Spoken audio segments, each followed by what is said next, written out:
Welcome back to another episode of Foos for Thought.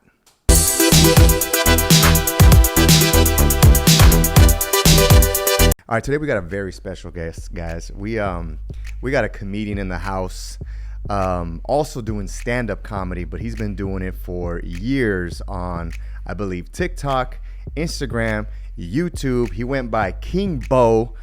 Now he goes by Suburban Prince on Instagram. You guys, give a nice warm welcome to my boy. Hola. I was gonna say your actual name, but I don't know if you go by like Hudson. Who? Hudson Matter. I just made up a name. Oh, I was like, where'd you find that? No, that's not my name. What's your real name? I know I'm fucking with you, but like I did Google. I was like, what? Why have I not known your name is Hudson? And now I'm learning it's not Hudson. You Googled that? I Googled On it. God. On God, bro. Can I show you? Yeah. Are you serious? You're capping. I was like, what? Are you serious? Let me show you this. Hudson? You're known as Hudson. Are you serious? I think so. You Googled what? What did you Google? King Bo, Suburban Prince. I would always just call you Bo. That is a black. Is that not you? What an interesting start. Who are these white people? No. I can't even. You know what it is though? It's like AI now. Like you can ask the AI on Google, and it just starts to like give you other information. Did you guys also think Hudson? No, I thought his name was Bo. Yeah, Bo. Yeah, I don't know who that white man is. That ain't me. So that's perfect because it's gonna lead us into why Bo. Is it or what is your first full and last and social security number? Okay, so type? my social security is 948-321-922. So if y'all want to get some credit, let's go. Get a house, y'all can 900 credit score. Let's go. 750. Yeah. So close. So okay, Bo is a name. Bo. Yes. My dad wanted to name me Bo Jackson, but my mom was not going for that. So she was like, no. So he was like, okay, can I name him somewhere in the name Bo? She was okay with that. Yeah. So he named me Bo somewhere in the full name. And then he just called me Bo. Like everybody just called me Bo. Yeah. Or like when I was with his family, they would call me like Lil Gio. Why Lil Gio? Because his name is George. Oh. But they called him Gio. So yeah, that's it. Like that's one of my names is Bo. Yeah. Yeah, Bo. I like that. Thank you. I like Eric. I like Bo. Thank you. How'd you get Eric? Thank you for liking Eric. My dad named me Eric. Is your dad name Eric? No, his name is. You ready for this? Yeah. Atilano. Oh, okay. I love the culture. Yeah. No, thank you. Yeah. This motherfucker had like 17 syllables. He's like Atilano. Yeah. My grandma's name's Altheria. Oh shit. So I like that. Twins, Altiano and Altheria. Where's your family from? So my mom's from. My mom is like, okay, a lot of my family's from Texas and Kansas, but my grandpa was a hoe.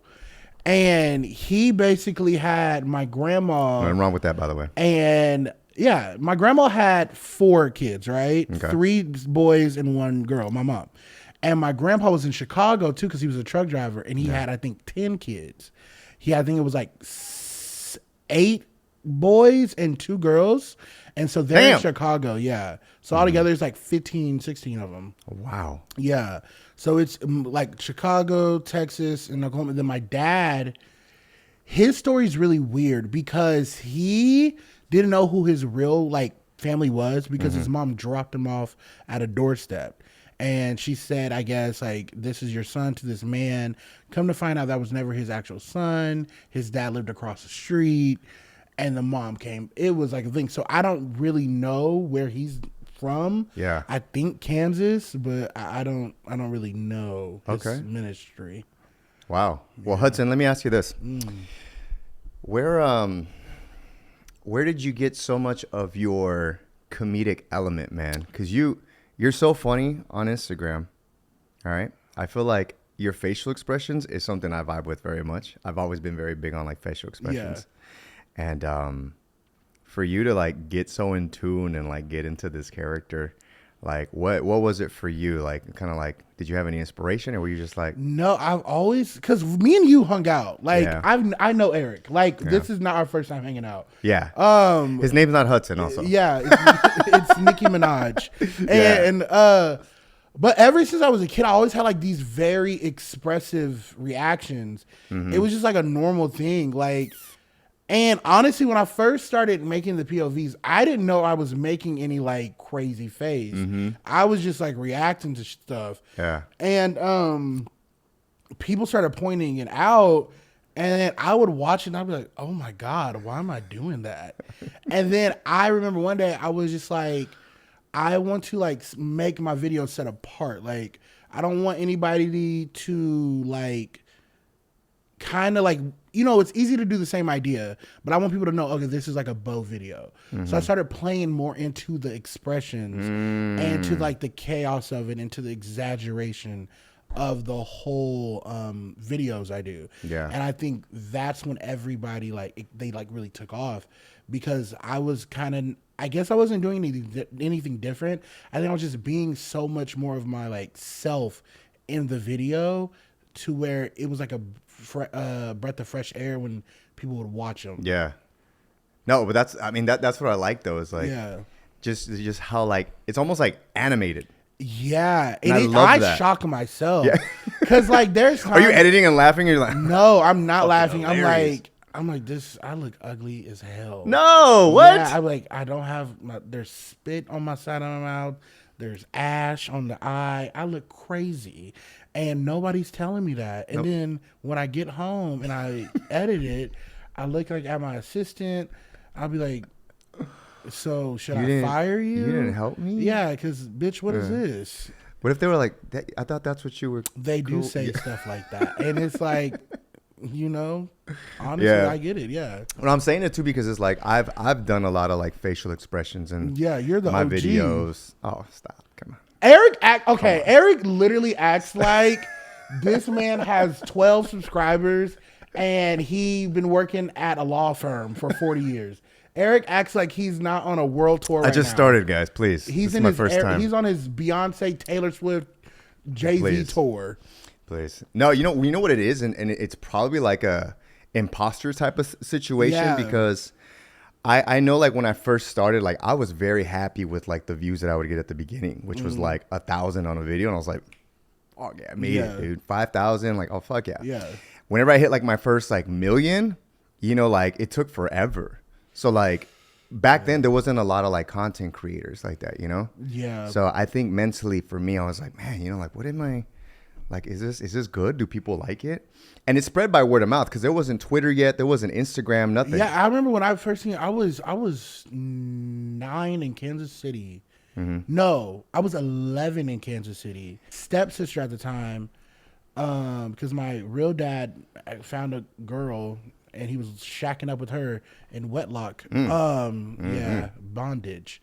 And she put me on to you, Kyle Cunningham, Lily Sings, Trisha Paytas. Oh, wow. And FoosTube. And at the time, I didn't know what YouTube really was. I would make videos on there, but I didn't know people were like making videos, and we would just like watch y'all. So it really was like word to mouth. Yeah. And I think there was like one video you had like 80,000 views on it. I was like, he's like famous.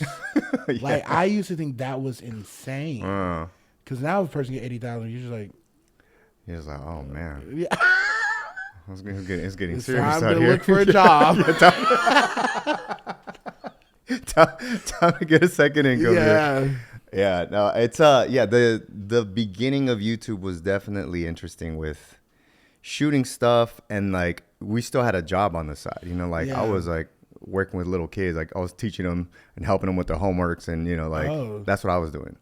And then once they started like recognizing who I was from the videos, I was like, oh, I gotta get out of here. Yeah. You know? So after that, you know, I was like, okay, cool. Like now I can like make my own income here with the whole YouTube stuff. But for you, like what year did you start where you were like, okay, oh, this is getting serious. Like I can make a living off of this shit. So I always made videos since I was like a little kid. But I think I came 3 generations after you, because you're like one of the, you weren't the first, but you were like the second, right? Like the middle of when like YouTube was like really climbing up, and then Vine came out of nowhere. That's right. And then I was after the Vine, but I was like pre-Instagram. So like I started making videos in 2016 on Twitter. And oh shit. yeah, this is when Twitter was normal and it wasn't like Pornhub. Yeah. And so I was like making my videos, and I was working at these jobs, and I would get fired from all of them. I had like 8 or 10 jobs. Because they would see your content? No, I just was not fucking with it. Like I just could not spiritually do with any, like when I worked at Subway, I didn't know how to clean or like do the bread. I didn't know any of that. And first, I'm gonna. How'd you get hired? Because it was actually easy. Like 'cause it's a franchise, and I applied to Subway. They never hired me, or No. Target, or any of these places. honestly, but I didn't really have to do anything because the older people were working there and they would do everything for me. And they just want me to do dishes, and I would just talk and make them laugh. And there was so much drama. Like there was a meth head person there. It was a great time. Yeah. And I would get fired from these jobs, and my mom would cry. She's like, I don't know what you're gonna do. Like she's like, I don't know what you're gonna do. I was like, Mom, I'm gonna be famous. Like, Yeah.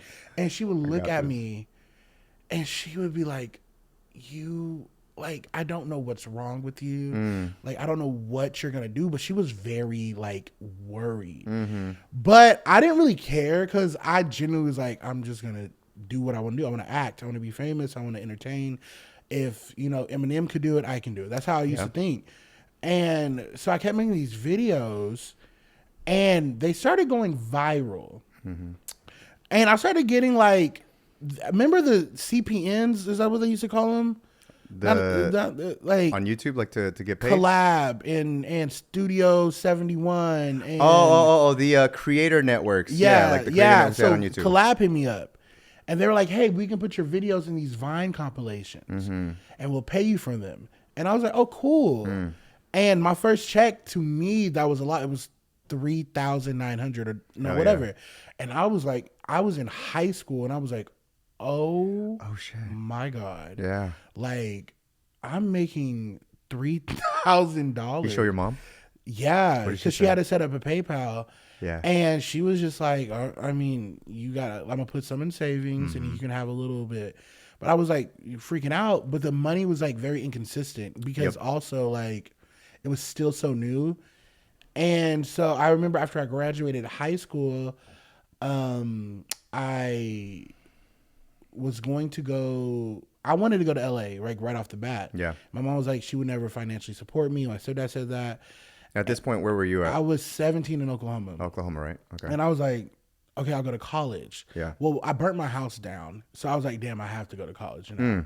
Because like, damn, you know. Do we want to get into that? Oh, we can get anything. We can get Okay. into Well, anything. finish this and then we'll go back to Okay, and so after that, let me summarize basically. So I dropped out of college, and then I moved to LA. I drove there 18 hours in like 45 minutes. I woke up one day, I was like, I'd rather be homeless in LA. Drove there, and basically I was connecting, networking. I stayed with a friend. He was actually squatting. We got kicked out again. I was homeless, and I kept making videos until about like 21 is when the money was really like, okay, I'm good. Yeah. But till then, I was like grinding. Like I was always like trying to find a way. Like I was always like trying to like beg kind of like these brands to work with me. And like the managers were so ass because they didn't really know what they were doing. And I was young. I was partying all the time. I was a mental drainage, and I was very depressed. But up to 21 is when I was like, okay, I'm making good money. I can finally like chill. Yeah. And we can get deeper in that if you want, but yeah. Hope you guys are enjoying the episode. Wanted to tell you guys real quick that we are going on tour. FOO'S Got Talent Tour. That's right, baby. So make sure you check the link in bio. It's got all the tickets. See if we're coming to your city. If you don't see your city on there, I want to see you guys commenting below which city we should come to, so you guys can check out FOO'S Got Talent live. It's me, my boy Mijito Lex, PD Flow, Perro Wise, played by Martin Rizzo, Edgar. But wait, that's not it. The best part about this show is that the audience gets to come up and show off their talent. So leaving it to a very unpredictable night. So we hope to see you guys there. Get your tickets below. Also, if you want to get yourself a shirt, a FOO'S Got Talent t-shirt, There's going to be a link below. This is what it looks like right there. And you can support the show by getting one. And hopefully you're wearing one at the live show. So I'll see you guys there. Yeah, for sure. Okay, so I mean, well, let's go to the part where you said burnt my house down. I thought I told you about that. We talked about it lightly, but do you mind like? Eric, I'm so dead ass. good? I will literally tell you the first time I shitted on myself. Like I don't give a damn. That was me yesterday, bro. Yeah. So I burnt my house, not down. I burnt the kitchen down. Okay. Basically, when I first started social media, I got offered to go on a tour, right? Mm-hmm. But again, I was so dumb and naive, and I didn't really need it. I wasn't gonna get paid for it. I was just like, oh my God, get on a tour. Yeah. And they were like, yeah, you have to cover your travel. And I was like, fine. And my mom really didn't know about what was going on, but she was like, you can go. And so I was having to leave like the next day, and I was like, I really want to make corn dogs and French fries. And my mom was like, well, don't burn the house down. So she jinxed it. Mm-hmm. And so Thanks a lot, Mom. I poured the oil in the pot, and they were pre-made. Like they were pre-made corn, and I'm stupid. I didn't realize. And so I put the corn dogs and French fries in the oil. Mm-hmm. And I was just like, I don't want this no more. I want McDonald's. Yeah. And I thought I turned the stove off, left the house, came back. The whole house is on fire. Yeah.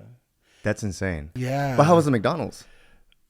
Just, right. Fire? I don't even think I only ate it when the cops were there, and I was trying to call my mom because like that was calming me down. I went because when they told me to like go talk to my mom, I literally went in my car, put the air on, and put on Nicki Minaj to relax and started eating. I was like, "Who?" I didn't call her. I texted her the longest. I was like, "I'm the worst kid you ever had." I just want to let you know that It was an accident. And I was like, and I ended it with, "I burnt the house down." It was like the longest message. In the end, was I burnt. So look, this is what happened. I was hungry. Yeah. Went to McDonald's. They didn't put salt in my fries, by the way. This shit fucking sucks. Also, the kitchen's on fire. I love you. Yeah, and I felt so bad because it was actually a mistake, and I knew that my parents were upset, but I just feel like nobody was like listening to me. But I was like, also like now that I'm 26, like I wouldn't listen to me either. But I was just so not like meaning to do that. Yeah. And I felt so It's an bad. accident. Yeah, it was an accident. And I told this on another podcast, and somebody clipped it and said I was a sociopath because I laughed. I hope you burn in hell. Just want to let that. Or in a kitchen. Yeah. Sorry. Let me light that bitch up. Yeah.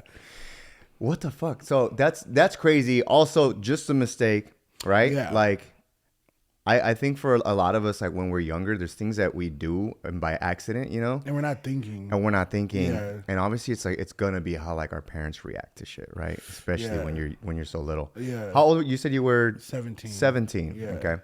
So I feel like there's been things that I've done too, like I fucked up on, and like our parents' reaction is everything. Yeah. So like, you know what I'm saying? Like so for you, is there anything like you see in the future? Like say if you have kids, like, and if something similar was to happen, how would you take it back and react to that situation? See, I'm in therapy right now. Yeah. So Okay. I think pre-therapy, I would have lost my fucking mind. If my kid burned down the houses that I'm looking at right now, I'm gonna need space. Yeah. Like I'm gonna need. As a parent, that's a very normal feeling, especially for your mom to feel like, what she felt. I'm gonna need you to go to a friend's house for a couple months. I'm gonna need you to find them. I need you to go to Mexico. Yeah, I need you to find a place Yeah. for a little. Like I love you, but From a distance. knowing me, I would need. I can't see you. Because So that you're saying this is pre therapy or now? I say this is both. Yeah, both. I'm not healed yet. I'm still getting worked on. So right now, I would need him to be removed from the situation. Damn. Because that's like you have it. twins. Imagine Yeah. in like what 8 years. I don't even want to. Because teenagers, and the thing is with a teenager, they're not going to like communicate it well. They're just gonna. And I can't deal with the pause because I need that's going to piss me off more because why are we pausing? Yeah. I react big like that too. Yeah. So like my thing is like but I have to check myself so much. Yeah. Especially with both of them, or like when they like start fighting and whatnot, and I'm just Oh yeah. one of them will poke someone's eye, or they throw like something on top of their head, and I'm just like. But like I will have to like I'll tell Vanessa, and I'm like my wife, right? I'm like, you need to talk to him right now because I'm gonna blow up. Yeah. I'm gonna chuck him in the pool. Yeah, and I think, growing up in the South and a little bit of like Midwest when I was in Kansas, therapy wasn't a thing. Like, I'm not really close to my family at all. Like, we talk, we're very cordial, but I haven't been to like Oklahoma to my family's house in like 3-4 years. I don't really speak to my siblings. I think it was just like how my parents were raised. They didn't know any better, because I was like always a butt of a joke when I was growing up. I was like very bullied. I was like told I wasn't talented. I wasn't going to make it. I wasn't going to be successful. And, one of my parents didn't tell me they loved me until like recently. Wow. So like, it really messed with my head for a while. Yeah. And so now it's like I'm in therapy, and it's like I forgive them and we're great. Yeah. But like I don't think I'll ever be close with them like that with any of my family, because there's like a trust factor. I just don't have the trust. And that's the consequence of the actions that that were made. And even at least you're making a step towards it where you're like understanding where it came from. Yeah. Because that helps a little, right? And so it's like now if I choose to have kids, I want to be like mentally healed, because like I've been reading a lot. Like I read Tina Knowles' book, Beyonce's Mom, and I low-key cried in one of the chapters. She talked about like Beyonce was like watching TV. This is before Beyonce was whatever. She was like, like your twins. Like she was a kid. And she was like, she was watching Whitney Houston sing at the national anthem, and she was like, "Mom, I'm gonna do that one day." And her mom said in the book she didn't believe it, but like she said, "Well, if you work hard and you prove it, you can do it, and I can believe in you doing that." And I remember I asked one of my parents one day, I was like, "Mom, I'm gonna be on TV one day, like I'm gonna be famous." I was like, "Do you believe that?" And she's like, "Sometimes." And that like kind of broke me. And then like I remember, some of my family would just talk really bad about me. Yeah. And they were very much older. And my mom would never defend me. She would get more mad at me. And that would like mess me up, because I was like 8. And what do you mean, mad at you for getting your feelings hurt? No, just mad. Like that's what they would say about me. Like, they're in there calling you this, they're calling you that, they're saying this about you. Oh, like it was your fault? Like it was my fault. And like nobody ever really defended me growing up. So I started defending my like actual self. Yeah. And I got very witty with my words and very argumentative and very like I was always on business about me, but it kind of messed it up because it made me not trust anyone. Yeah. And it made me kind of be like a bohemian person, to where I'm like the beat of my own drum, to where I'll cut people off like that. Yeah. But now that I'm in therapy, like I'm working on it, because like I'm in a new era of life where I have so many new friends and people that love me, but I'm not used to that type of love, So it's weird. Especially like if you have friends that are a lot more positive, or if they're giving you your roses. I'm like, bro, that last video, like, bro, fucking great. Like, yeah, and I always think something like a double meaning by it, because I didn't ever feel like I was really successful until I think the last conversation we had is when I kind of started feeling like I was successful. Yeah. And I didn't feel like anybody really knew who I was until I think the last conversation we had when we went to that burrito place. Yeah, Michi Tacos. Yeah, and I was so nervous, and then right before your stand-up show, which you like sold out, right? Yeah, and then but now recently, I can see everything's kind of heightened. Like when I go out, I'm like, oh, now I'm getting recognized. Way bigger than it's been, and so now I'm trying to adjust to that, because it was so it was not overnight, but it was like a quick realization. Like just jump, yeah. And so, like, let me ask you this: if like in therapy, do they start to focus more on like?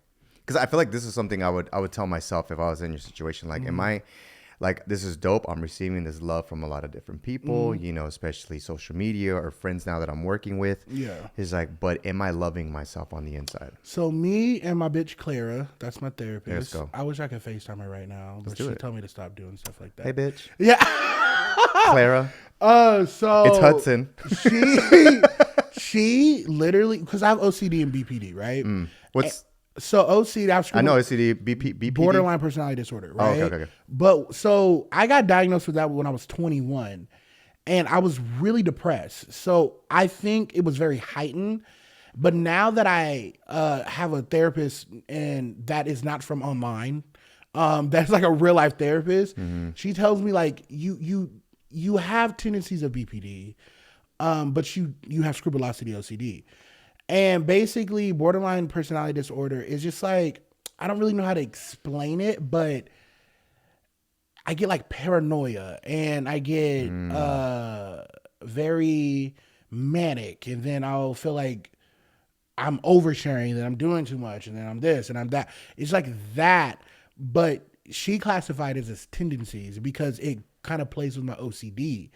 Because with my scrupulosity OCD, it's basically like where people that have like religious like cycles. So where I think I told you, like, you know, you did blasphemy, or if you don't say this prayer like 10 times, you're gonna go to hell. Gotcha. Stuff we did like talk that. about yeah, this. like stuff like that. Yeah. And so that kind of went from, as it's like 7 years old, I was having that stuff. And then when I got older, I remember, like, you know, my parents would tell me, like, they don't want you at their house anymore. They're probably lying to you. But then my friends told me, no, my mom loves you. We want you here. My mom was like, they're just trying to be nice. So that would like play with my head. contradictions Yeah. would So now I will always think, is there a double meaning?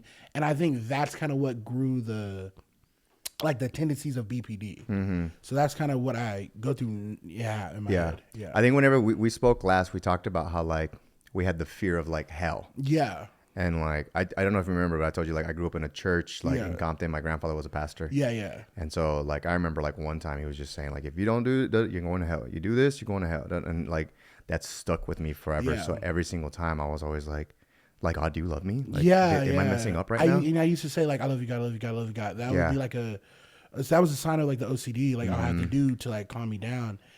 And I think now that I'm older, where does that go now? I view religion and spirituality way different than I used to at 8 years old. I'm not super religious, and I'm not like super spiritual. I do talk to God still, but I don't really think I believe in hell. I don't think I believe in hell. I think there's a lot of stuff that is like we're like still unknown about a lot, but I think I'm still on the spiritual journey and I'm unlearning a lot, because I never had pastors that like forced hell. Like that was not my experience. It was just like my brain, once I heard about hell one time, it was like my brain kept that and it kept bringing it up. And then you thought I was going to hell for this, thought I was going to hell for that. And then it was like in the era of like the Illuminati on YouTube. Oh my God, yeah. All that. And as a kid, that's why I don't think kids like under like 13 should be really on social media, because as a kid, I was watching that all the time and I was going down these rabbit holes and I would think like, well, did I do this? And I'm going to hell. And it just became this like really big thing. Didn't that fuck with you though? Like when you were first learning about like, even like Disney movies, they're like, you know what they're doing in Disney movies, right? Like if you pay attention to the Little Mermaid, it's just those castles are conspiracy. dicks. You're like, what? You're like, there's dick castles, and you look at it, you're like, no. And it's just conspiracy theories all the time, and it's so like exhausting. And I think what happened, music videos had like the subliminal. symbolism. Yes, I was like, man. I was like 22 years old, and I was having the worst mental breakdown of my life. This is before I was going to try to kill myself, like 5 months, and I was screaming at the wall, and I was by myself in North Carolina, and something kind of told me in my head, like, you're not talking to nobody. And I went to sleep that night, and that's when I kind of started like backing out of like the religion, because I was like, what is going on? Like I kind of like, I think I cracked my just brain. I was so exhausted I just was like, "Bo, what is going on?" Yeah. And that's when I started really studying religion, and it really made it worse.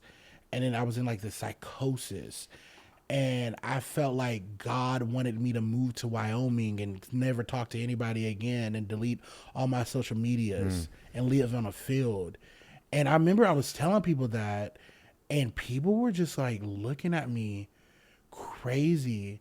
And it got to one point when I tried to kill myself, and my friend Tabby stopped me. And that's when I was like, I have to save myself. Like, I have to look, if I have to unlearn everything, I'm going to take a break from religion and really just focus on me. And that's what really changed my life. First of all, I'm happy your friend Tabby was there. Well, she wasn't. She called me. It was out of nowhere. Well, like, at least nobody she was knew. there for you. Yeah, Even, yeah. Like, because I feel like that was something God sent you. Yeah, right, and she's very spiritual. You know, she doesn't identify as Christian, but she's very spiritual. Like, she believes in Jesus and all that. Yeah. I mean, nobody has to like put a label. Yeah, on and I think that's how things. she goes. She's like, I don't put labels on it. But I remember because how I did it, I made the goodbye video, and Oh wow, man! I was walking up the stairs, and she calls me. She's like, I just feel like I have to talk to you. And she talked to me for like a good 2 hours. That 2 hours, and I tell her all the time, like, that literally saved my life. Like, that was the beginning of like saving my life. And I always thought I was gonna die at 25. And I think I did die. Like, the old me died, and like this There like you go. a new brand of me. Because now I'm 26. Yeah. But like at that time, 23. Those are the years when I thought I was like, okay, I think I'm gonna die in one of these years. Yeah. Damn. Well, I'm glad you're still here with us. Yeah. And It's I not. hope- Don't be sad, y'all. Yeah, It's- no. I'm here. No, for real. It's it's something. No, this is. You have no idea. There's probably so many people like listening right now too, and like I can relate to that. You know, Yeah. especially feeling like I kind of just need to take everything out, whatever's in here, I need to empty it, and then kind of just start to rebuild again. Yeah. And that's true. Like that old version of you like died, you know? And now there's Yeah. this like new perspective. You're going to therapy, you're learning a lot about yourself. And not only that, but you're also looking at your past and you're thinking like, okay, it's fine. However people treated me, it is what it is. But now like I improve me and I move forward. And I'm grown. And you're grown. Yeah.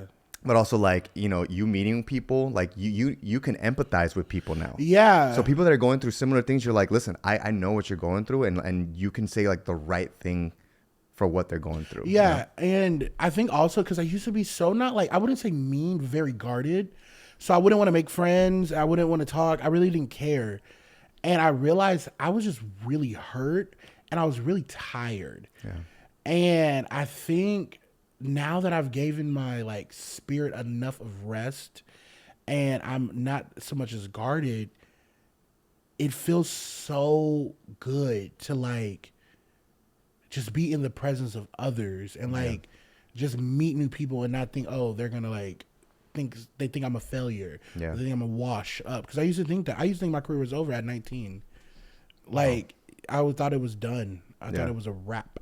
I mean, especially if you're getting like a $3,000 check and out of nowhere, it's just like, Yeah. Yeah. I thought it was over. I thought it was irrelevant. wow. I think there's a lot of situations in our life where we get to a point where like, okay, something needs to change, something needs to go. For you so far on your journey, you're 26 now. Oh yeah. Oh, You're doing stand-up comedy, yeah. which is dope. That came out of nowhere. But you already knew, you're like, the first time you hit the stage, like, did you tell yourself, you're kind of like, oh, I belong here. Like, I love this shit. Yeah, well, that's because I did plays all my life. I was in acting. I did like, same, yeah. I was doing state plays all the time. And now that I look back, I did a little bit stand up. Like, I remember in the 4th grade talent show and with Mr. Toyline's class, I did stand up because I couldn't sing.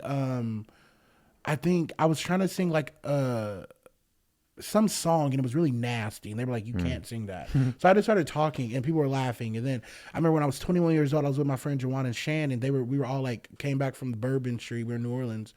And I just started talking to them while I was standing up and they were sitting down and they were dying.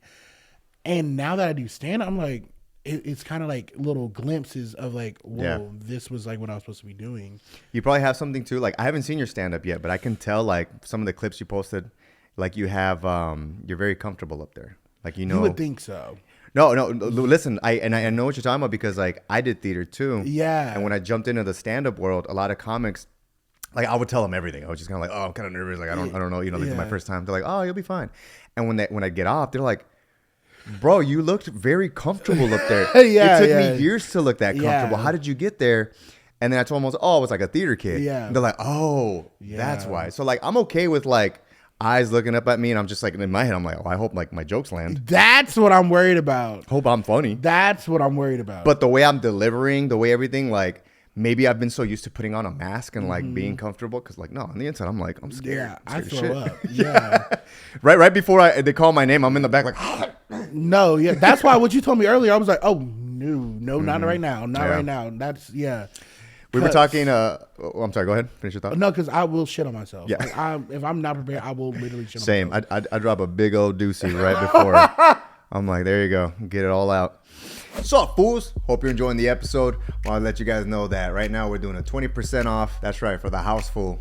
So, first time buyers, type in this code PODFOOL20 for 20% off your first purchase items. That's right, fool. So you can get this one right here. It's called the Sweet Fool. If you're a little sweet like me, got a sock meter in the back. The higher the sock is, the hotter it is. So this one's a medium. So yeah, if you want to support the show, go to thehousefool.com and get 20% off your first purchase order. All right, now back to the episode. We were talking a little bit too about like different crowds that we've done stand up in front of. Yeah. You know, for me, I was up in Washington. I had to do a casino, and I was a little afraid because I looked at the crowd, and it wasn't like my typical Latino people that I'm used to seeing. It was a little more honky wonky white folks. And I was Caucasian. like, fuck. I was like, all right, fuck it, just play into it. Yeah. And it worked out great. Yeah. You know, I saw some guy in the front. I called him Santa Claus or something. Yeah, you know. And he was actually the toughest one, because when I first came out, I did a joke and he didn't get it. And he was just like, and then like, I don't know, like I just kind of kept attacking him, and eventually started laughing. He's just, you know, so I was like, let's go. But that felt so satisfying to definitely feel like, okay, I can make other people laugh, you know, that isn't just so much in like my culture. Yeah. How about for you? Have you experienced that yet? Yeah, I think it goes also with black people and white people for me. Because when I was in Austin, Texas, I did a show and it was all white. And that was like my first time ever being in just like an all white audience, even though I'm from Oklahoma. Yeah. I've always had like a diverse friend group, diverse, like everything. Same, yeah. And so when I got on stage, mind you, I wasn't supposed to be going on the damn stage. They threw me up. Oh, right. They saw you and I seen a lot of like just MAGA hats, and I was like, ooh, I'm in enemy territory. And I was just like, okay. all right. And I remember before I even went through that curtain, I was like, turn it on. I went out there and I just went and did my stuff, and they laughed. And when I got off stage, my friend was like, this is the funniest way you tell the joke. And then I went to the black audience. Now, here's the reason I get nervous with black audiences. Black people will tell you if you are not being funny because they pay their money and they really don't have time for the bullshit. Yeah. Like they just don't. Yeah. And I've been in places where I have not performed, but somebody performed and a black lady would be like, no. Like they just would not let, they'd be like, no, no. Yeah. And it's just like my heart, I would sit there and just be like, that would destroy me. and so what happened was I was like, okay, this is an all black audience. I was like, let me call my friend Jack because he put me in front of an all white audience. Yeah. I'm gonna put him on a show with me in front of the all black audience. And I didn't tell him. And we get there and he's like, bro, like not like, I hope this doesn't sound weird, but there's all black people. I was like, they're gonna love you. He was like, I'm fucking scared. Yeah. I was like, I know, I'm scared too. He was like, but you're black, like they're gonna love you. Yeah. I was like, I don't know that. And he goes before me and he kills Let's it. go. They're like, and you hear the black like, we love you, little white boy. We love you. And then I go and I kill it. And that's kind of when I realized, okay, I'm funny. Like, Yeah. I can do multicultural, you know, people, and that's when they relax me. But I think I'm always going to be nervous if it's just 100% crowd of like, it could be Hispanics, whites, black, because there's just, the United States is so diverse. Yep. You want to make sure they understand if they're not like black, you know, like if I do a all Hispanic, All your jokes can be like universal. yeah, right? Yeah. because it's hard because I hang out with a lot of Hispanic people, friends with a lot of Hispanic influencers. Yeah. I think that's what helps too. Like, Yeah. for you to be around so many other like, you're just not hanging out with your people, but you're like with other people too. You're just kind of like, I oh, think bro, you're that's so what helps me diverse. adapt. Yeah. Because I've done like 80% Hispanic shows before. And I remember I low-key threw in some Spanish in there. Bro. And Latino they people like love that lost bro. their mind. Love that shit. And they're like, you're like the black fluffy. Yeah. And I was like, oh. Sure. Yeah, sure. Whatever. Yeah. Come to my next show. Yeah. Buy my tickets. But no, so I think just having a diverse friend group like saved me growing up because I moved so much. Like I lived in Texas, Oklahoma, Kansas. Then I moved to LA. So I always like moved. So it like set me up to like be able to adapt. But it is still scary. Yeah, no, same. I've had like my boy Tim, right? Thai dude, Asian, American here, but like anytime he's like around like the Hispanic homies, he starts throwing in these like Spanish sentences, bro, and he just wins so many points. He's like, "Me gusta montar el caballo muy rápido," and I'm like, "Damn, bro." I literally picked it up because like now, like you know how like Hispanics be like, "You do that, no?" Like they'll say like no after something. No, yeah. I will always now say that. And I was with my friend Nick, and he was like, "Why are you saying that?" And I was like, "Saying what?" He was like, "You keep saying no after." He was like, "You're not Latino." Yeah. I was like, "I feel like I am." Yeah. Like right now, I feel Puerto Rican. There you go. And then he was like, laughed. Yeah. But I think when you hang out with somebody that you just pick up things. Because I can understand Spanish. Like I can understand probably like a good 20% of Spanish because a lot of my friends just speak Spanish all the time. And you pick up. Yeah, I pick it up. Yeah. We're going to do this next 20 minutes in Spanish. Hola.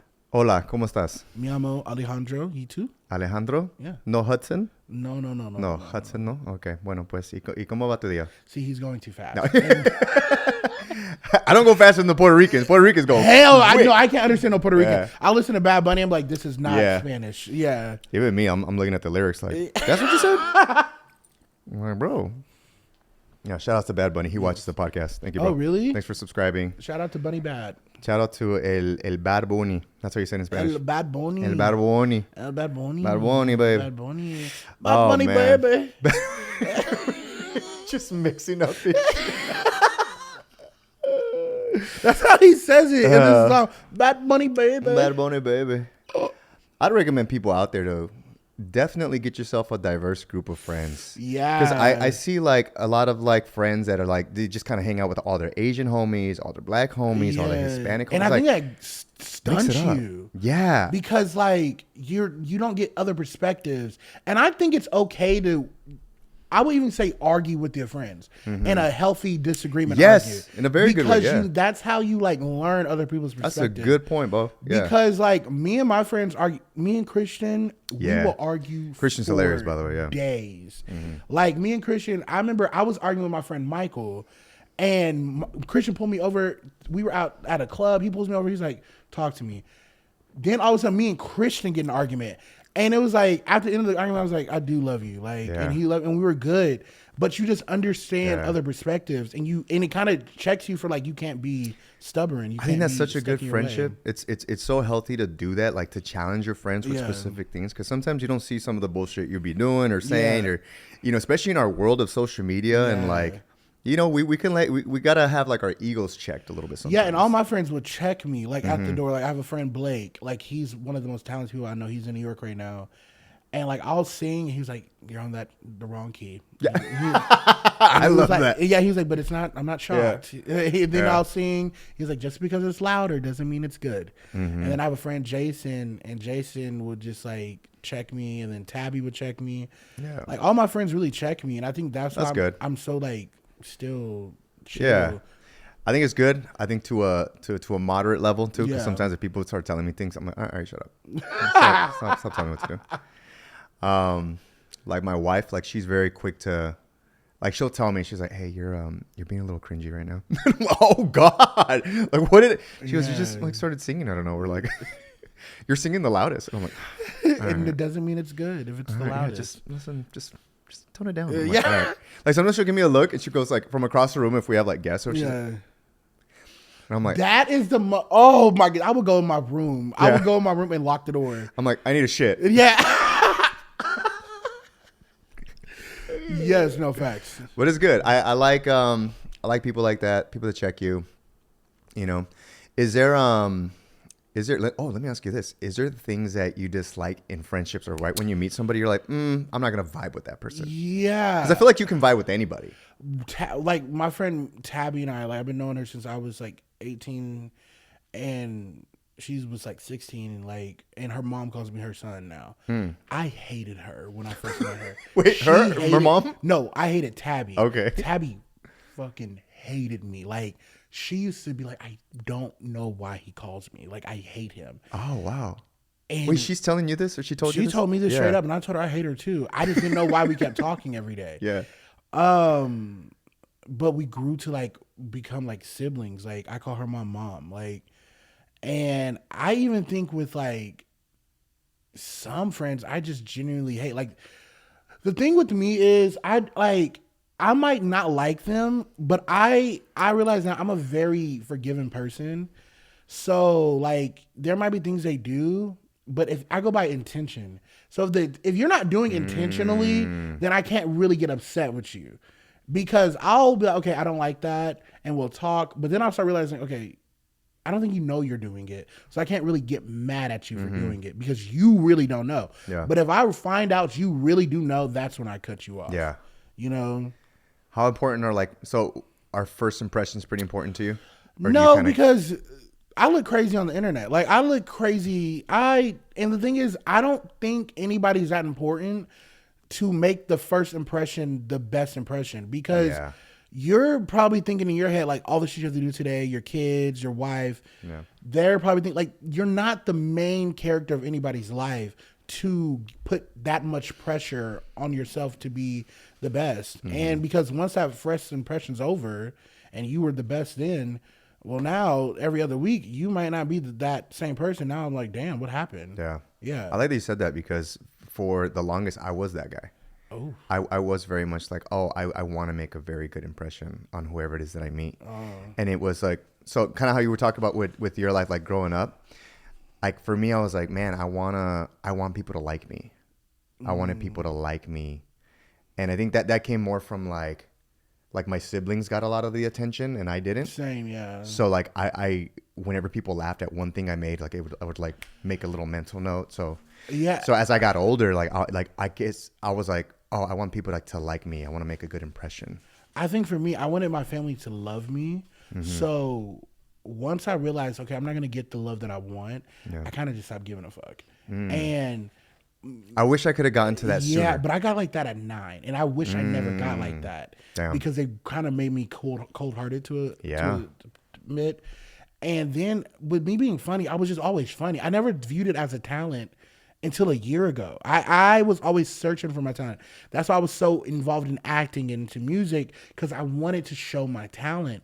And what happened was my friend was like, you have a very special gift that you touch people with just by saying a word. And it made me look inward, and I was like, wait, I have the talent I've been looking for this whole time. Yeah. And now I want to just pour more into comedy and really put all the effort that I put into other things into this. And now that gave me I guess I was on a journey to finding my purpose. And I guess the purpose was always inside of me. And I was looking out, and I finally now look inside of me and realize like, wait, I'm really funny. Because I used to think, oh, it's just me. But funny. you're a natural funny. Like you don't have to like really try. Like you could just like you're being yourself. And that's why I always say, like, I wonder if like, you know, Beyonce thinks she's like really talented at singing, because when you're just like a naturally good at something, you don't always like view it as a talent. Like That makes sense, you yeah. view it as just like, oh, that's just me. But like this person can do that. I wish I could do that. So you're trying to learn that, but you're not realizing like how rare it is to be like funny or a good singer. Like I didn't know how rare it was to be funny until I got into stand up. Yeah.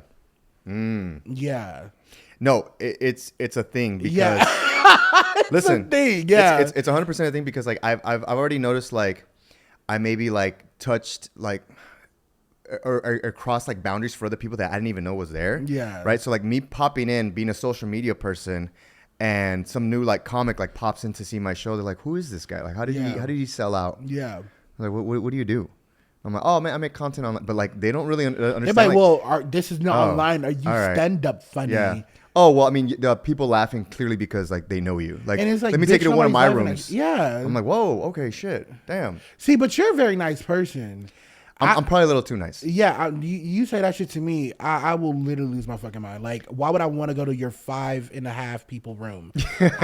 No, that's an open mic. I don't want to. I killed that shit. I bet you did. It was your cousins and your mom. Like, I don't want to go to that because I remember this one comedian thought he just knew what the fuck he was talking about, and I remember You're gonna get way more of those, bro. And no, because I'm not, because I refuse. Like, I remember I just told him, I was like, look, I understand you've been doing this for a while, and I respect that, but I'm learning my own way.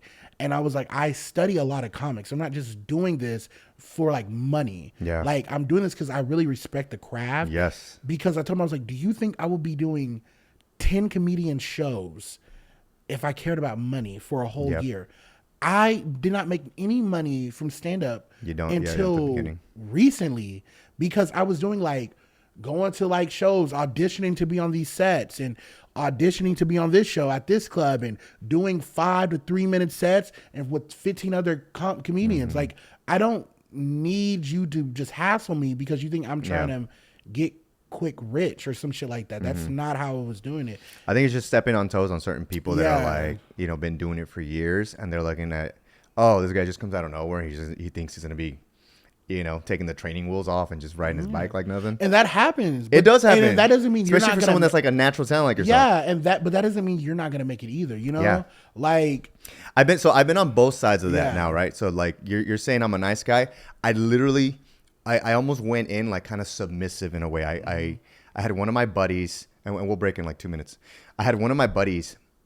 He brought me onto his show, and he's like, bro, I got a bunch of killers on the lineup, a bunch of killers. And I'm like, cool. Like, I'd love to come in. He's like, I'll give you like 7-10 minutes. I'm like, cool.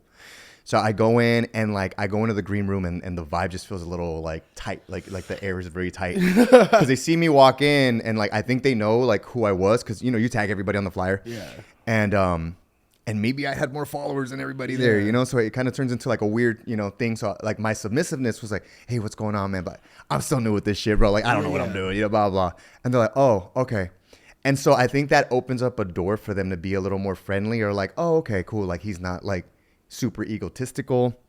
He's not walking in here like I know I'm the shit. So I was nice about it. But then like afterwards, they're like, oh, you know what you got to do is this, that. I don't mind it. Yeah. They call them tags. They're like, hey, what if you added this? And I love that. That means a lot to me. Like, I'm like, oh, thank you. Because they sat to watch my stuff. They're like, they gave me the compliments, the constructive criticism.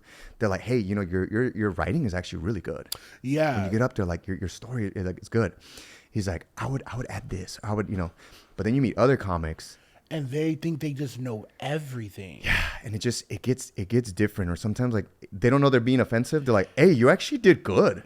Yeah, like, okay, and that's the problem you know? I have, because like I have a lot of comedy friends that help me with writing. Yeah, and they like do this, do that, and they put me there. Without them, I would not be where I'm at right now. What other comics have done? Yeah, and then there's like a few like older comics that would be like, they're gonna get tired of you doing this, or yeah, I mean. You're not, you know, you're not gonna be, you know, like this or that. And they'll tell me how they like watch some comedian, like, you know, you got to study him, like how he does.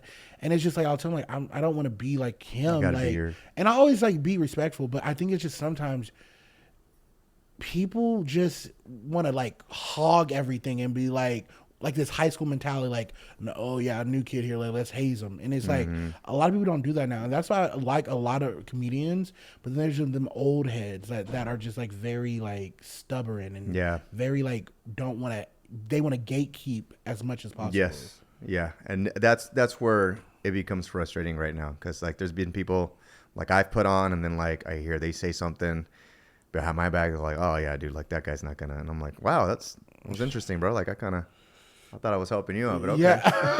I'm helping you out, but all right. I guess, you know, you kind of closed the door, and I'm going to continue doing my tour. which, by the way, you can find at find the link below. Bo also has a show coming up soon. In New York City, there's I think probably like 60 tickets left. City Winery, August 16th, and then the Atlanta show. When you put this out, the Atlanta show will be out, but I don't know the link yet. Where were you going to be in Atlanta? I did Atlanta. Aisle 5. Oh, I haven't been. That's probably a nice one. Wait, where was yours? I was at. I don't even know if I'll keep this, but like I was at the spot, but like it didn't sell too many. Like I sold like only like 60, 70 tickets, and I remember the room was big. They had everyone really spread out, and so like it was harder to hear laughs. And bro, like it was the first time I was sweating like on stage, and I was like, so no, we got Latino people here tonight. I would have said everybody come to the front. Everybody get I close. should have. Yeah, Get nice and cozy because it's such an else is intimate thing when you do stand up. You know, like you don't want people spread out, or you want to do it at an outdoor fair. You fucked up. Like, if you're doing stand up out there, like you lost your mind. Get off immediately. We got into a topic real quick about like when fans approach you, supporters support you in public. Yeah. And what does that look like? What do you have any favorite fan interactions? Do you have any that are a little awkward? Be in my head so much. Like which is kind of crazy because like when I used to film in public, people just like would not care. Now it's becoming like they know who I am and they'll stay and watch. And so I was at the mall and I was filming. And mind you, I'm filming like 10 videos in one day, right? Because I was trying to just like batch it. Let's go. That's how you do it. Batch it. these two like teenagers, like 17 probably, came to me like, can we twerk in your video? And I was like, no. I was like, no. They're like, okay, cool. And it was like silent. I was like, yeah. And mind you, I have the wig on. And I have this whole like girl outfit on. And they were like just smiling at me. I was like, yeah. I was like, you want a picture? Yeah. It's like, yeah, cool. And I remember we got the picture and I dapped them up and I hugged them. And after I hugged, I was like, why the fuck did I hug them? So this is you. Yeah, and I was weird. Like, I was like, they probably thought that was so weird. I have this wig on and I'm sweating a little bit. And I was like, I just hugged like, and I was with my friend. He was like, no, they didn't think anything of it. Yeah. He was like, it did look weird, like you hugged them, but I was like, but they were like they wanted you to hug them, but it was like a hug, and I was like, oh my god. So I always like cringe out. Here's some money. Yeah. But a lot of fan reactions, I think they're so like funny, like to me, because I just be like, what, because it's I don't know. Well, this is something that happens to me too. That's like some people come up, or like I can hear them talking. They're like, you become very sensitive. Him. That's him. No, bro, I swear to God. And you're like, I can hear all of that. And if it is him, like, we don't think we heard that. At least they don't say, isn't that big nigga from Instagram? And I'd be like, oh, that's exactly what they say about me. Yes. Well. No, there's so many moments where I feel like if somebody is at the gym and one of them has to be the one to like go, no, I swear, go, like, bro. And I'm just like, I'm on the elliptical, I'm on something like, hey, are you the guy? I'm like, yeah. Bro, can I? And I'm like, I'm nice about it, Dude, what's up? Yeah, let's do it.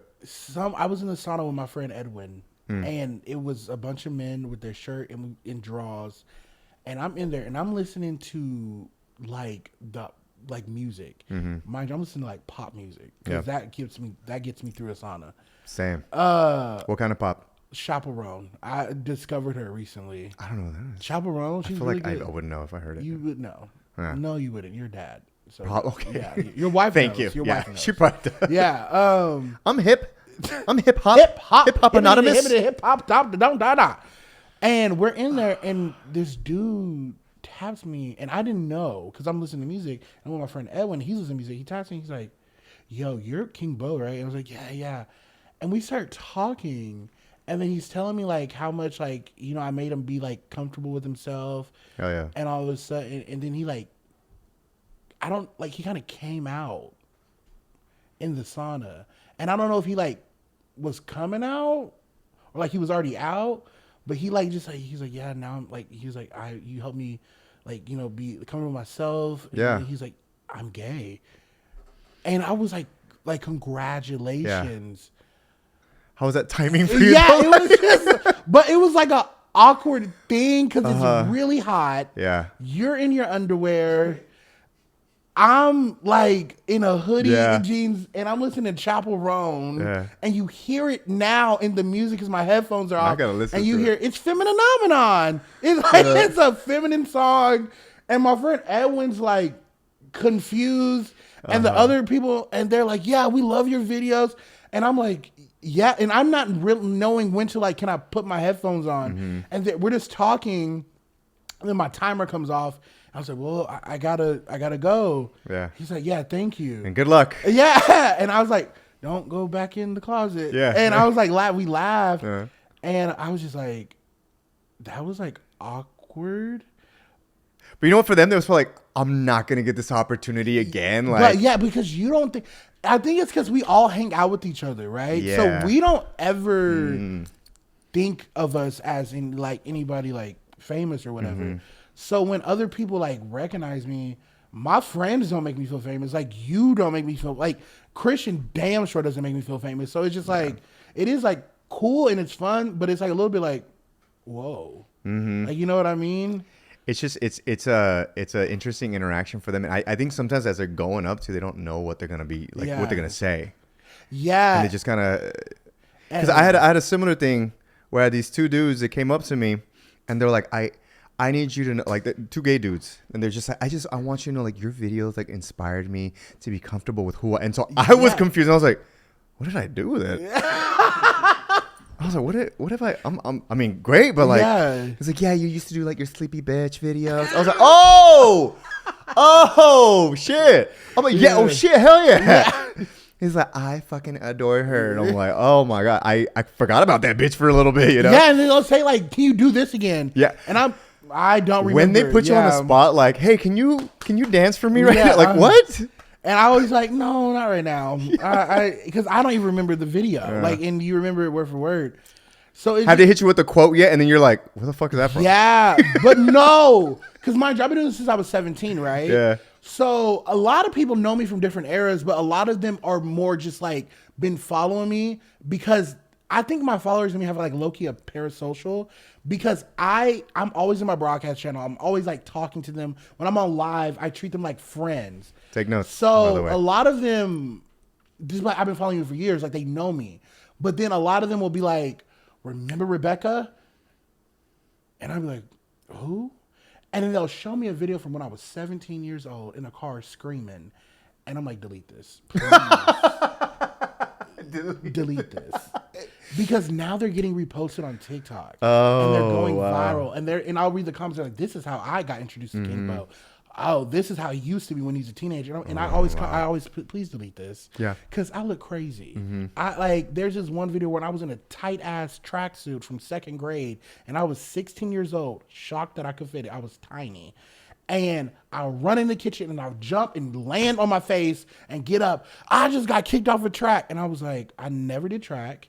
That was from second grade. And I look insane. But now I'm like, bro, in 10 years, when I'm like more successful or whatever, I'm gonna look at the stuff I'm probably doing now and be like, please. But this for them, it means so much to them. It does. This because this is funny. You know? And it is funny. I think it's just cringy because it's me. We're always gonna be looking at our 10-year past self like, oh God, don't remind me. Yeah. It's so like, oof. That leads me to another question. Like, obviously you're doing the stand-up comedy. Would you want to become an actor? And if so, like what actors would you like to emulate? Or who do you find like, oh, they're fucking good? Like, so I started off my career like that. I've been acting since I was 7 years old. I was doing theaters. I was doing commercials. I got signed to my first agent professionally at 12. Oh, sure. Stand-up actually came out of nowhere. It was my end goal before social media was go to NYU, become a producer, like study film, get my degree, become a producer, direct my own films. That was a straight up plan. That did not go. And then stand-up came out of nowhere. And now that I'm doing stand-up, I love it so much more because it's like being a singer, without the label. You get to do the tours and get the interactions and really, but you don't have to have the pressure of being on a 5 count and singing to your, like you can have fun.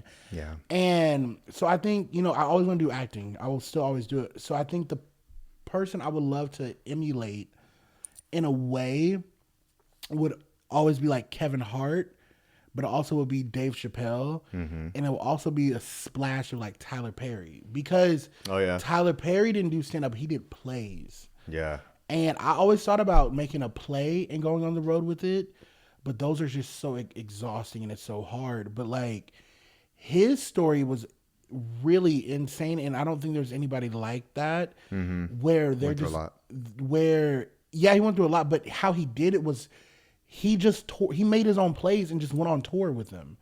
And then he went to networks like Warner's, like, look, I can do this on the road. I'm making $100 million on my tour. Give me some money. I want to make a movie. And they wouldn't trust him. And they're like, nobody's going to see this. We'll give you like an urban budget for it. And they'll make the money back in the first night sold. And so now like everybody's like, oh, he's, whatever now. But like he started doing plays. So I would love to emulate that. I want my own thing, I like that. Yeah. For me, it would be like I really like say like an Adam Sandler. I was literally finna say I could see you being like Adam Sandler. Like he just brings his homies in every film. Like I love that so much. And his wife is literally in the beginning for like 14 minutes. He met her on a Big Daddy. She's like she's the waitress that comes in to bring the fucking soda for the kid, whatever. And it's so crazy. I love that, every man. movie, it's just his friends. Yeah. And I think like, oh my God, I could see you doing that. I really could. Oh my God. Please. I feel like I've done that with like the YouTube stuff and with my homies and, but I feel helping them like you out. could do a movie soon. Yeah, no, movies is definitely the goal. Like people don't know this, but like, the Cholo Adventure shit that we do, like we were supposed to make a movie back in like 2013. And some bullshit happened. We didn't know what we were doing. We were talking to producer people. They were trying to use our movie to help get their movie done. Yeah. And we were like, fuck, dude, like this is gonna take too long. And like, I'm glad and we didn't. It would have been appreciated. It would not have. I think in 3 years you're gonna do a movie. And I think it's all gonna start. And I think this is gonna be the reason why. Oh, thank you. I think that's gonna fund it. Yeah. And I think after you do this movie, you're gonna be like the Raka Raka. Remember the Raka Raka? The YouTubers that did bring her back. I told you about it. Raka Raka. Did you? Yeah. Talk to me. Oh, yeah. I was in one of their YouTube videos. Really? Yeah, and I remember they were like, we want to do producing and film. Yeah. And I didn't really see the vision at first because their YouTube videos were so like chaotic. And I was filming their YouTube video with them and they're like, yeah, we're gonna do that. And then I seen Talk to Me, and I was like, oh, damn, I didn't see the vision. But they had it. They had it. And I really do see you being like the Adam Sandler. I think it's gonna take that one. It's just that one. I'm putting you in my first movie. Fuck it. Oh my God, thank you. He will be the reason why I buy my first house. Thank you. Come on, you can do that already. We were talking about houses out here where I'm at. Yeah, out here, yes. Out here I can get a house right now. I can get the same, like low-key, same house. Fuck yeah. Not where I live in LA. Yeah. So now we're looking at my nice apartment. Hell yeah. I mean, maybe I'll get like a second house out there in the future. Look at him having a second house. Yeah. Hell yeah. I'm a family man now. Money. It's just it's different right now. Like it's not my money anymore. It's like I gotta, our money. Yeah. Yeah. It's like my wife's like, you mean our money?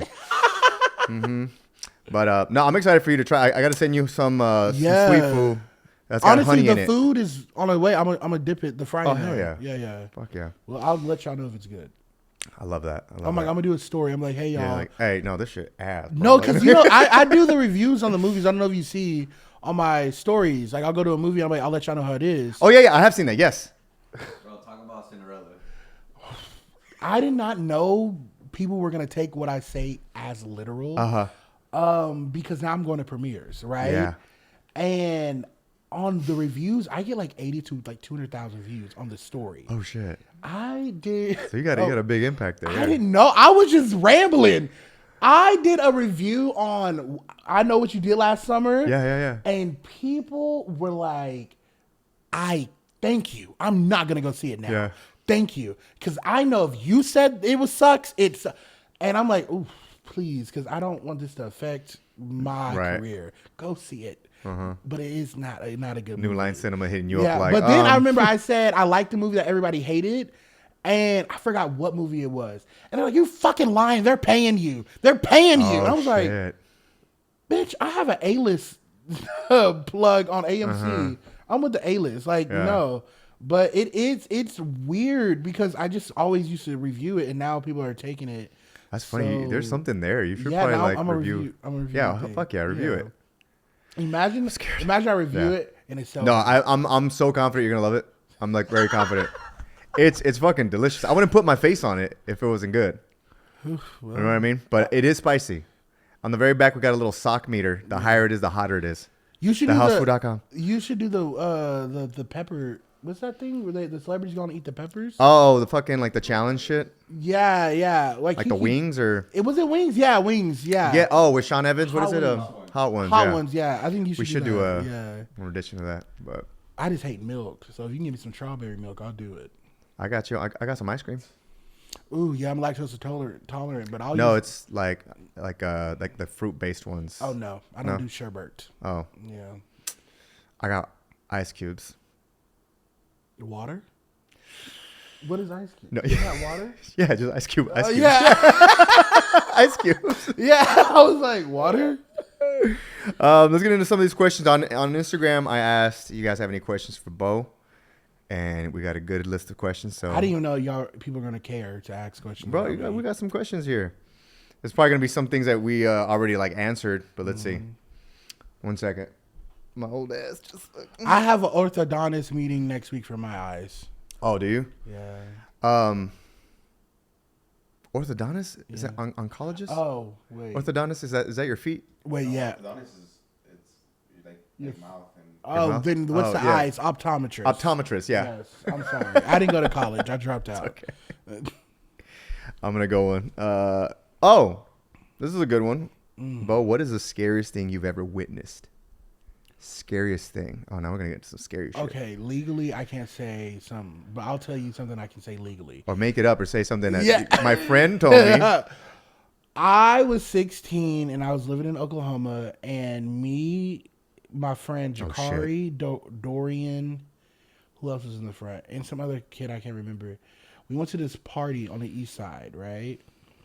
And they started fighting, and that's what I used to live for. I was like, oh yes, a good fight after a good turned up.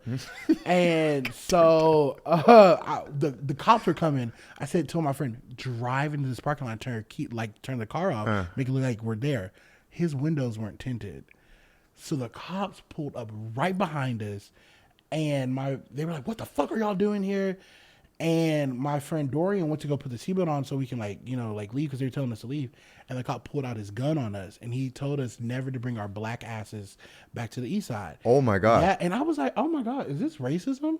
That was like my first thought. I was like, did I just get racist against? Get racist on I was like, what the fuck? Yeah. And I remember I was 16, and I was such a person that would talk shit back, but I was so shocked. Yeah, no, you get in the moment like, And I was like confused. And we went home, and it was like the most silent drive back to the home. And I think that was like the most scariest thing, because I grew up in the suburbs, right? All my neighbors were either white or Asian. They the cops got called on me once, but that was from a new person that moved in. But they never treated me like racist. Like, my mom was a nurse and my dad's an aerospace engineer. So they knew what my parents did. They never made me feel like I wasn't supposed to live there. It was just I guess when my friends were, I guess they were racist, and I didn't notice. Now that I think about it, when my friends would come over, it was always a problem. Like, my neighbors would start coming outside, and they would look at my friends if they were in the front yard, or if we go to the pool, and I wasn't there yet. They're like, "Do y'all live here?" They'll say stuff like that, but I've never got that. Wow. And so I think now I realize oh, well, that's because they thought of me as the nice one, which fuck them. Yeah, because fuck I 'em. didn't know that. That's so funny. There's one. My mom tells me the story when I was a baby. I look really Asian. So we're outside of like a Albertsons or some bullshit. Before it used to be called Lucky's. I don't think it was called Albertsons. It was like a Lucky's or something like that. The grocery store Albertsons? Yeah, Okay, Albertsons. It used to be called. I don't even know if I'm saying that correctly. Anyways, we're outside, and you know how they have like the little horsies. You put a little quarter in, and there's like a little clown. Oh, with a little yeah, spinny yeah. thing. So my mom tells this story how. Also, my mom's like a light skinned like Latina. She's like white looking. Really? So we're outside, and these two Hispanic ladies, and this is like where my mom like says a little racism, and these two Hispanic ladies were in Spanish. They were just like, oh, look at these damn Asians always leaving their kids just out here. And I'm just like on the thing. And my mom replies to them in Spanish. She's just like, oh, that's my kid. In Spanish. And they're like, oh, is the dad Chino? El papa is Chino? And she's like, no, he's Mexican. And she's like, oh, he looks, have a good day. But my mom tells that story all the time. Oh, They man, that's just probably funny. pissed themselves. Yeah, they were not expecting my mom, you know, like, No me gusta. no me gusta. Yeah. No me gusta chinos is what they said. Chino babies. But man, crazy. Yeah. Crazy. And fuck that cop, dude. Yeah. Another question. I feel like we kind of went through this. What was the thing that pushed you to be a comedian? Nothing really pushed me. I was just always funny, and I knew I was good at entertaining, and that's what I wanted to do with me all my life. I think when I was like 6, I wanted to be a scientist, but then I was like, that's a dream. Let's get realistic. And I was like, I can do entertaining. Yeah, I like that answer. Yeah. For me, it was like, it scared me. Really? Like stand-up scared me. So I was like, when things scare me, I'm like, I want to try it. Every time I always get scared, I always do it. So Yeah. I never like, I don't know. Like Such really, an adrenaline, Yeah, too, I like- always, nothing really scares me to the point to where I don't want to do it. I always like do it, even if I'm scared or not. Hell yeah. Yeah. I like that. I like that. Any advice for a high school freshman, Bo? High school freshman. Ooh, that takes me back to a time. Ooh, 11 years ago. Jesus. 20. 20. Ooh, For me, it's like 20. Probably like 20. How old am I? yeah, so I was. Fuck, I don't know. I wasn't alive. Yeah. Yeah, none of us were here yet. I'm 39. Yeah, that's crazy. I think for a high school freshman, the advice is don't listen to the BS that you hear from like TV or like TikTok or like anything. High school is not that deep. Yeah. Meaning like, don't go in there so scared and nervous that, oh my God, like what if the kids don't think I'm cool? Like honestly, high school is like a big building full of kids that don't want to be there and that is just in the vibes. Like just be yourself. Don't try to be so like different to like make friends. The right people will come to you. And this is probably going to not be the best 4 years of your life, but the best memories of your childhood. So really just stay present and live in the moment, because like each year might feel long in the time, but it's only 4 years. And you're never going to see any of those people after those 4 years. It goes by so fast. It goes by so fast. And have fun. Be a rebel here and there. Go to the party.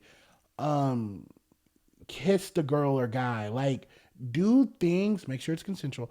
Do things that like you want to do, because you don't want to live with regret. Like, damn, I wish I lived a little bit more in high school. Like me, I lived. And I lived. I did it like later. Yeah. You know, so. Because I feel like if you do it later, like in college, you're really going to fuck up. Yeah. Because then you don't know when to stop. Yeah. I feel like, because now when you get out of college, you're already over 21, so you can legally do this, and you go to a club, and then you can drink. But if you go in high school, you go to a couple of house parties, you go to prom. Yeah. You're like, okay, go for it. A lot of people are like, oh, no, I was over it at like, 19. Yeah, I was like, I already kind of did all that stuff. Yeah. But I would say like to add to what you're saying, because that's such good advice. The be yourself is so key. So if you are curious about something, you're curious about theater class, you're curious about like even film, television, whatever they have, like use those tools for your future. I would even think of it that way too. Like use a lot of the tools you have there for free. Oh, yes. Because that's your foundation of what you're going to be doing in the future. And let me add on to that. If anybody's like making fun of you for being like theater or doing that, the same kids making fun of you are the same kids that would go buy a ticket to go see Thor or Superman. Like, they're dumb. They're literally dumb. You can't. That's one thing I hate in this world are dumbass people. Do not pay attention to a dumbass person making fun of you because you want to sing and you're a guy, or you want to be in theater and you're a guy, or you're a girl and you want to do football or whatever. Like, who, at the end of the day, it's 4 years. They're not going to mean anything in 4 years. And also, after you graduate, leave your hometown. Mm-hmm. That is my main advice to anybody. Move. You are so young. You could fuck up for 10 years, be 28 and change your whole life and be a billionaire by 35. Like, leave your hometown, travel, and just really focus on your school too. Like, focus on your books. You don't want to be stupid. Yeah. You know, don't be dumb. Like I said, like focus on like whatever it is that you want to do. Figure it out. Anybody picking on you, but like, dude, that's just a moment. Like, fuck them. They'll be buying tickets to your movie. You know what I mean? So, hope you good luck in freshman year. Oh, Jesus. And would you go back to high school? Low key, yeah, for me, because I would have done things differently. I had a girlfriend like my sophomore year, junior year, you know, like, and I feel like it kind of like damped some stuff. Yeah. I did do theater. I was a part of like a cool friend group that did films like and videos before YouTube was a thing, and we show them off in the theater, which was super cool. But I wish I went for it more. For things that I wanted to do. I would not. I don't really have regrets for high school. Like, I did so much. I would go. That's great. I would go back though to the summer of 2016, just for a weekend. Yeah. Because the parties and the things I've achieved at that young age and never got caught for, I have to just relive it one more time. Because that was a crazy experience. I remember I was like, I just want to live a Rihanna lifestyle. That was my mode. I would tweet that all the time on Twitter. If I could go back, this is before I was even really like making videos like that. I was just really living. Yeah. Like, I was like, I just want to live a Rihanna lifestyle. That's what I would tweet. I would don't drink underage, but I would drink before school. Me and my friends will like, my friends will meet at a 7-Eleven. We'll have like our pop and our Big Gulp or what our Big Gulp. Like a Buzzball. What's the other one? No, this is the time of Four Locos. In God. Malibu. So my friend had an older brother, and he would get us liquor. We'll pour a little bit. We'll mix it. We'll just go down to school buzz. Crazy. It was just a fun, spiritual moment. Yeah. And we never got caught. I'd probably do that a little bit too. You know what? I'm going back with you. We only came I'll be old as fuck. Just what's up? Yeah, I'm a freshman. Yeah, freshman 30. Yeah. Freshman at 30. Bo, thank you so much for coming. Eric, thank you so much for having me. Listen, you want to let the people know anything that you got going on right now? Any shows or where they can follow you? You can follow me on Instagram at suburban_prince. You can follow me on link below. TikTok at suburban_prince. You can add me on Snapchat, The Real King Bo. YouTube at King Bo. Come to my shows in New York. I'm coming to you. Atlanta, if this is out. If it's out, it's be out in like 2 weeks. Okay, so yeah, it's be out. Link is on the Suburban Prince bio. I'm super excited to come in, see you guys in those states. I'm doing my pre leg tour right now, and there's a lot of things cooking up I can't really talk about right now, but thanks for having me on the show. Yeah, make sure you guys follow Bo to keep up with the latest. Follow the podcast, Foos for Thought. If you didn't know, we like to clip up everything on there as well. And again, we thank you guys for joining us. I love you guys. Subscribe, like, do whatever the fuck you want. All right? We're out of here. We're out of here. Peace. Ba-da-ba-ba-ba. Thanks, man. Thank you for having me.